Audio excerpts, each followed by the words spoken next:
How's it going, everyone? It's Mike from PC Classic Cars, back with another test drive video. Today we are going to drive my 1973 Chevrolet Camaro Z28. And this is a true Z28.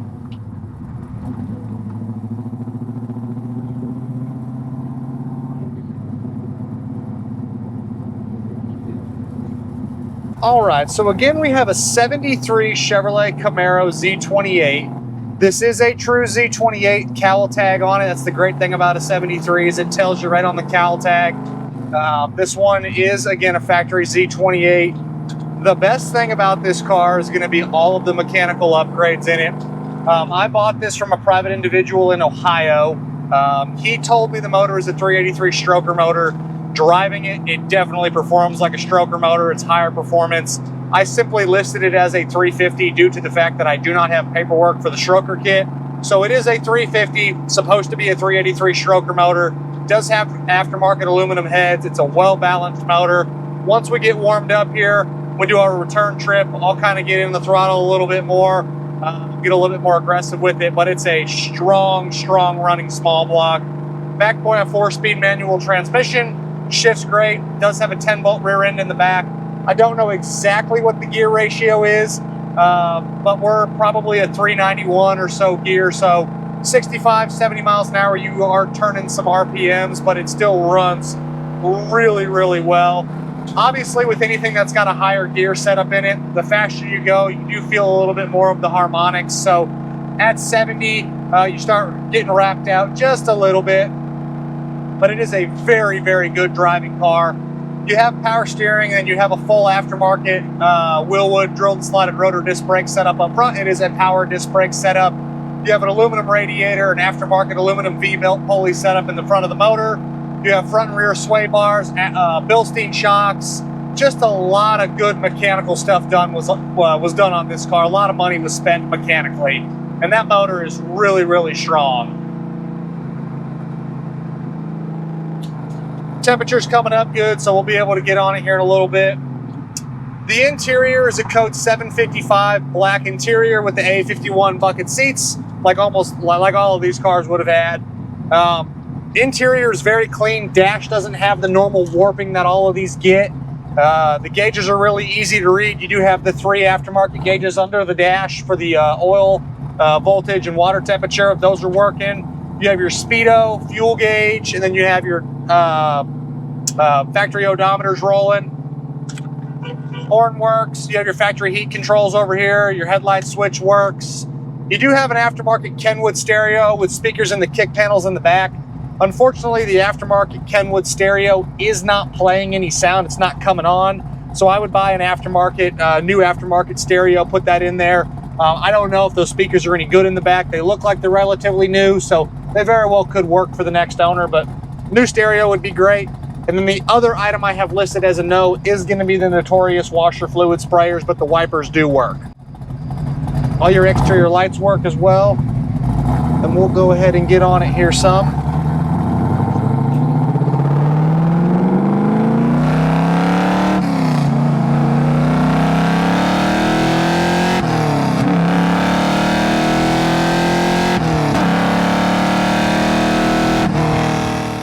So a really strong car mechanically.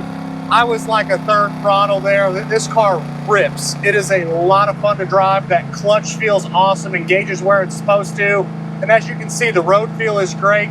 This body style Camaro is notorious for having a little bit of a rougher ride, and they're notorious for shakes and rattles. The windows always shake. These ones are actually pretty nice and tight. You do feel the road because it is a little bit lower. It's probably got a lowering spring on it, but it runs awesome. The underneath is extremely clean, as you can see in our photos. It does have an aftermarket set of headers, dual exhaust. The muffler is like a pipes by pipes muffler. I actually said Flowmaster in my virtual description video, but you can see it's a pipes muffler. And then you have your full tailpipes. Floors look excellent. On the inner rear wheel wells and then the lower quarter drop downs in the front on both sides, small little work was repaired there, just minimal stuff. Very, very clean. Inside the trunk is very nice. You can see it's got a nice spatter paint. It's got it's got a spare in there. You could add a mat if you want to. On your exterior, this was code 97 medium orange. Now it's black with like the dark silver stripes. The paint is going to be the oldest aspect of the car. It's got like a 4-inch scratch on the lower portion of the fender over here. There's a scratch on the top of the fender. You have an Audi in the center of the hood from where it hit the top of the carburetor pin. The top part of the roof over there on the passenger side has some checking and some like reaction imperfections.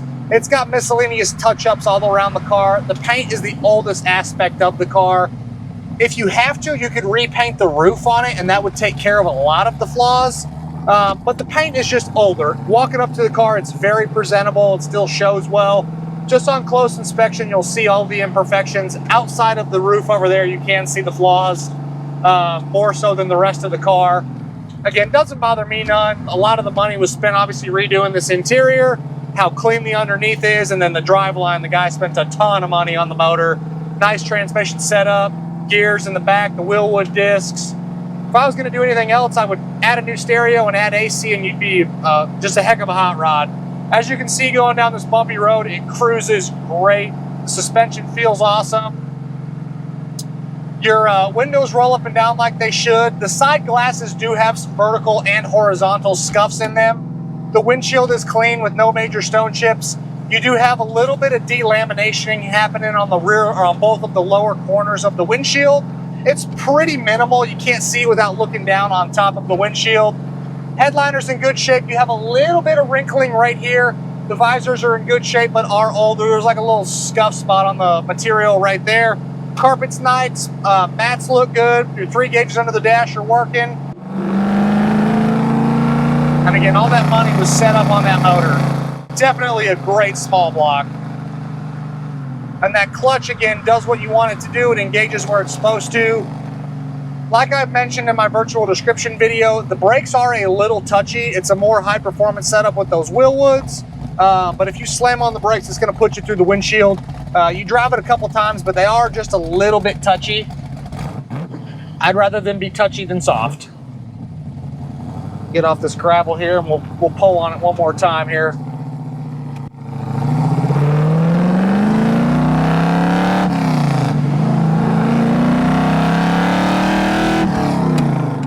And I'm not really getting into the RPMs. This is a car that will roast the tires through 1, 2, and probably even 3 if you want to. I don't like to beat on my cars. I test them out. I get in the throttle so you guys can hear them run. But this car, again, if you're looking for a fun hot rod that drives down the road, great. I don't know if I've had a better running small block in a 2nd-gen Camaro in a while. This is a hell of a lot of fun to drive. It's a nice ironed out car mechanically. Yes, it's got its paint flaws, but it's super solid. Interior's nice. I'd add AC, like I said, and then just drive the wheels off this car. I am not a GM guy. I am a Ford guy. But on a Camaro, I actually like this body style. This one being a real Z28. This is right up my wheelhouse. This is a car that I would personally own. Love the driveline that's in it. I love how clean it is underneath. Just a lot of fun to drive. I would get in trouble in this car in a heartbeat.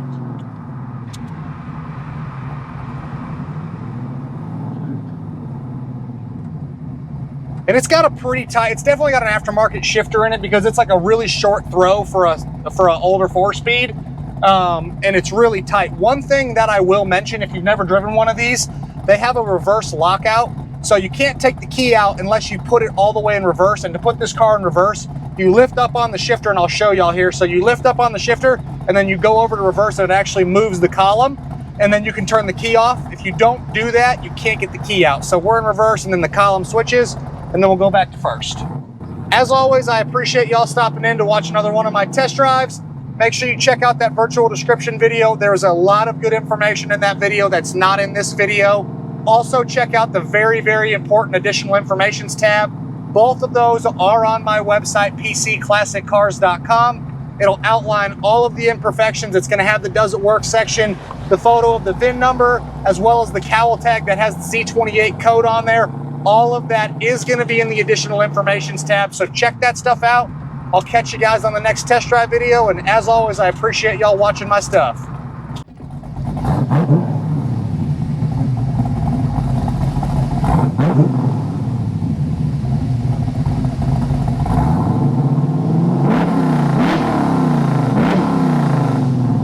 And so y'all can see it again, so we will lift up on the shifter.